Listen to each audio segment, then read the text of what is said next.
Hello, future chemists. Welcome to an exciting journey into the heart of matter. Today, we are diving into Chapter 3, Classification of Elements and Periodicity in Properties, focusing specifically on electronic configurations and types of elements. This topic is fundamental to understanding why elements behave the way they do. We'll start with the basics, then move through medium, hard, and finally, the hardest levels, preparing you thoroughly for GMA. Let's unlock the secrets of the elements. Ready to discover the electron blueprint of every element? Let's begin with the fundamentals of electronic configuration, made easy for you. Every element has a unique electronic configuration, which is simply the arrangement of its electrons in various atomic orbitals. Think of it as an element's electron blueprint, fundamentally determining its chemical properties and how it reacts. These electrons reside in specific regions around the nucleus called orbitals, which come in different shapes and energy levels, designated as S, P, D, and F. Understanding this arrangement is key to predicting an element's behavior in chemical reactions. To accurately determine an electronic configuration, we follow three basic rules. First, the Aufbau principle states that electrons fill orbitals starting from the lowest energy level upwards. For instance, 1s fills before 2s and 2s before 2p. Second, the Pauli exclusion principle dictates that each orbital can hold a maximum of 2 electrons, and these 2 electrons must have opposite spins. This ensures each electron has a unique quantum state. Third, Hund's rule of maximum multiplicity applies to degenerate orbitals, those with equal energy, like the 3p orbitals. It says that electrons will first occupy each of these orbitals singly with parallel spins before any pairing occurs, maximizing stability.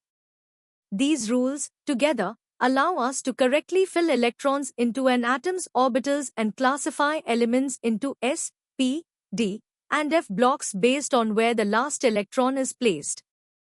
Now, let's test your understanding with a few practice questions. Take a moment to think about these. Which principle guides electrons to fill the lowest energy orbitals first? Can you write the electronic configuration for oxygen with atomic number 8 and identify its block in the periodic table?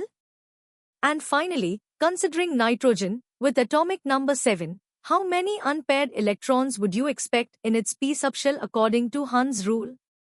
Pause the video, work them out, and then check your answers.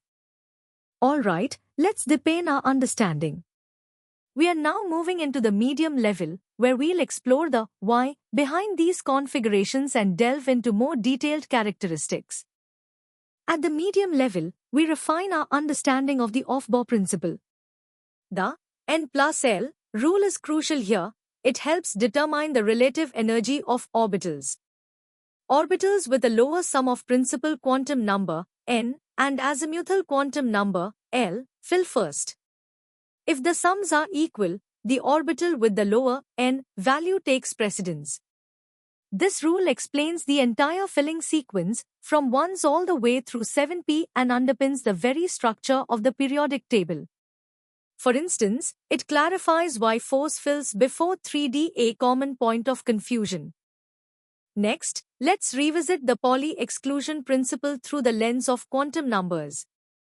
Every electron in an atom is uniquely defined by a set of 4 quantum numbers: principal, N, azimuthal, L, magnetic, m_L, and spin, m_S. The Pauli principle states that no 2 electrons in the same atom can share the exact same set of all 4 quantum numbers. This fundamental principle ensures that each orbital can accommodate a maximum of 2 electrons, and they must always have opposite spins, providing a unique quantum identity to every electron within an atom.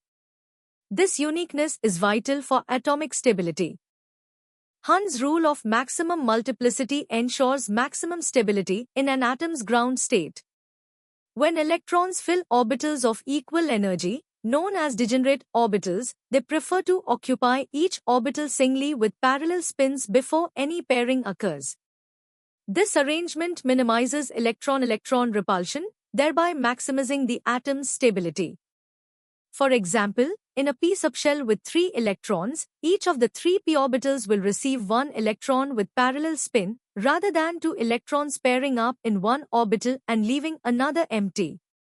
We also examine the distinct characteristics of s, p, d, and f block elements, from the reactive s block metals to the diverse p block, the transition d block, and the inner transition f block elements, highlighting their unique properties and common exceptions to the Aufbau principle, like chromium and copper, due to the stability of half-filled and fully filled subshells. Time for some medium-level challenges. First, apply the N plus L rule to tell us whether 4p or 3d fills first. Second, list all 4 quantum numbers for the outermost electron of fluorine, which has an atomic number of 9. Third, explain the significance of Hund's rule for elements like carbon. Fourth, which block of elements is known for its variable oxidation states and the formation of colored compounds? And finally, write the actual electronic configuration for silver, atomic number 47, explaining any deviation from the general Aufbau principle. Take your time, think critically, and try to apply the concepts we just discussed. Now, let's elevate our understanding to the hard level. We'll connect electronic configurations to fundamental periodic properties and explore some fascinating effects. At the hard level, we analyze how electronic configuration profoundly influences key periodic properties. Ionization enthalpy, the energy needed to remove an electron, is affected by effective nuclear charge, atomic size, shielding, and the penetrating power of orbitals. Stable configurations, like half-filled or fully filled subshells, lead to unexpectedly high ionization enthalpies, for example, nitrogen versus oxygen. Electron gain enthalpy, the energy change when an electron is added, also correlates with these factors and the stability of the resulting configuration. Noble gases, for instance, have positive EGE. Electronegativity, the ability to attract shared electrons, follows similar trends, increasing across a period and decreasing down a group. These properties dictate an element's reactivity and bonding behavior. Let's dive deeper into blockwise properties. S-block elements typically have low ionization enthalpy and electronegativity, making them strong reducing agents that form ionic compounds. P-block elements, in contrast, exhibit a wide range of properties, from highly electronegative nonmetals to metalloids and some metals, with variable oxidation states. D-block elements, the transition metals, are characterized by moderate ionization enthalpy and electronegativity, variable oxidation states, catalytic activity, and the formation of colored compounds. Finally, F-block elements are highly electropositive, with similar properties within their series. A fascinating phenomenon is the diagonal relationship, where elements like lithium and magnesium, or beryllium and aluminium, show similar properties due to comparable ionic sizes and charge-to-radius ratios. This insight helps explain anomalies in periodic trends. Another critical concept at this level is the inert pair effect. This effect describes the reluctance of the outermost s electrons to participate in bonding, particularly in heavier p-block elements like thallium or lead. Due to poor shielding by intervening d and f electrons, the effective nuclear charge on these ns superscript 2 electrons increases, binding them more tightly. This leads to favored oxidation states that are 2 units less than the group oxidation state. For example, lead typically shows a +2 oxidation state instead of +4. Lastly, we consider the pseudonoble gas configuration, where an ion has an 18-electron outer shell, Ns superscript 2 Np, N1, D superscript 1, like Zn superscript 2.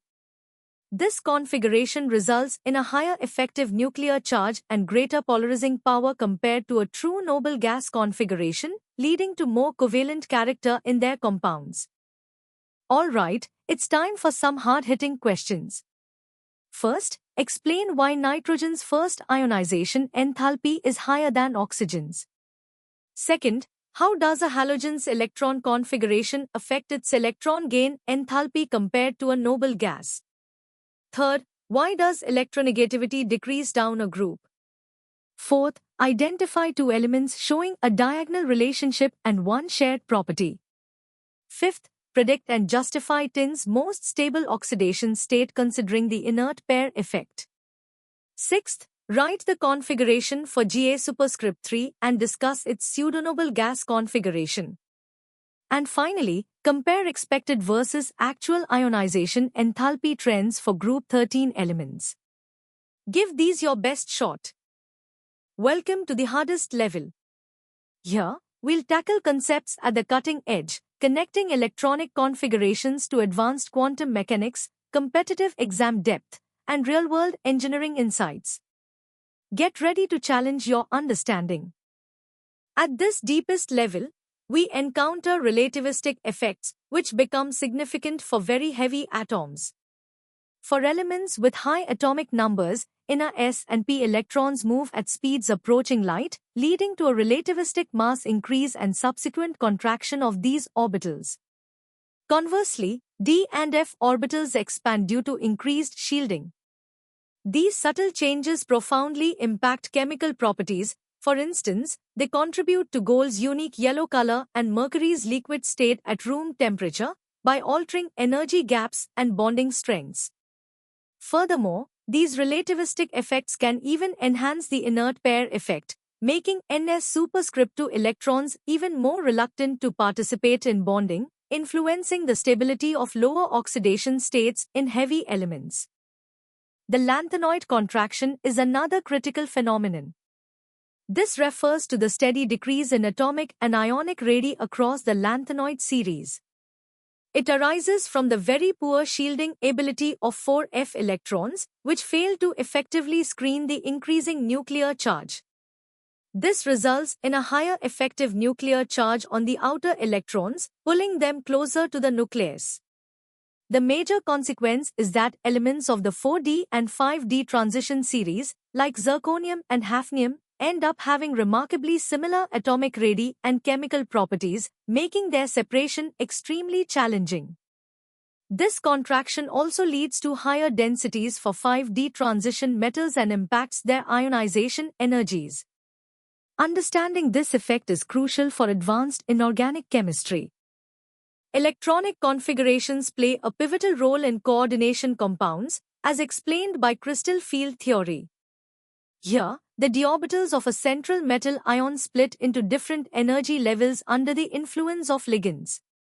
For example, in octahedral complexes, d orbitals split into lower energy Tg and higher energy E_G sets. The magnitude of this splitting determines whether a complex adopts a high spin or low spin configuration, which directly impacts its magnetic properties, whether it's paramagnetic with unpaired electrons or diamagnetic with all electrons paired. This d orbital splitting is also responsible for the vibrant colors often observed in transition metal complexes, as electrons absorb specific wavelengths of light to jump between these split d orbitals. We also consider the electronic configurations in superheavy elements, where relativistic effects mean simple off-Bohr rules no longer strictly apply, leading to complex, theoretically predicted configurations and the concept of an island of stability for certain isotopes. The insights from electronic configurations have immense applications in materials science and catalysis. Transition metals, with their variable oxidation states and partially filled d orbitals, act as excellent catalysts. They can readily form intermediate compounds by accepting or donating electrons, facilitating reactions by lowering activation energies, as seen in the Hubbard and contact processes.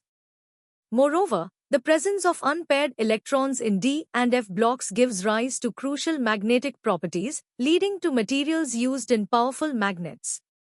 Elements like silicon and germanium, with their specific p-block configurations, are the backbone of semiconductor technology. Finally, Slater's rules offer a quantitative method to estimate the effective nuclear charge, providing a deeper understanding of how shielding influences periodic trends. This level truly connects theoretical principles to real-world engineering and scientific advancements. Let's tackle the first 5 hardest questions. First, explain how relativistic effects on 6 electrons contribute to gold's yellow color and mercury's liquid state. Second, describe the lanthanoid contraction, its cause, and impact on 4D and 5D transition metals. Third, for a d metal ion in an octahedral complex, illustrate d orbital splitting and how a strong field ligand affects its configuration and magnetism. Fourth, discuss two ways transition metal electronic configurations enable catalysis, with examples. Fifth, what is the island of stability for super-heavy elements, and how do relativistic effects complicate their configuration predictions? These questions demand a deep, analytical approach. Now, for the final 5 challenging questions. Sixth, use Slater's rules to calculate the effective nuclear charge for a 3D electron in manganese, Z is equal to 25, using the provided shielding constants. Seventh, compare and contrast the chemical properties of zirconium, Z is equal to 40, and hafnium, Z is equal to 72, considering the lanthanoid contraction.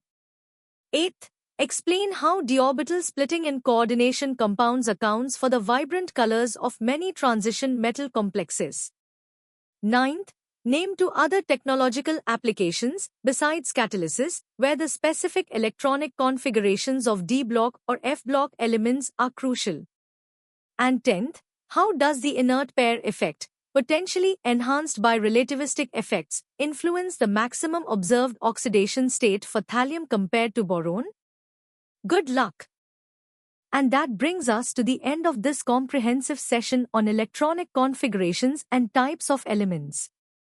From the basic rules to advanced concepts like relativistic effects and coordination chemistry, we've covered the breadth and depth required for GME. Remember, consistent practice and a clear understanding of fundamentals are key to excelling. For more such in-depth educational content, practice questions, and expert-led lessons, visit synapse.omaps.in. Don't forget to subscribe to our channel for regular updates and to continue your journey towards mastering chemistry. Keep learning, keep exploring, and keep aiming for success.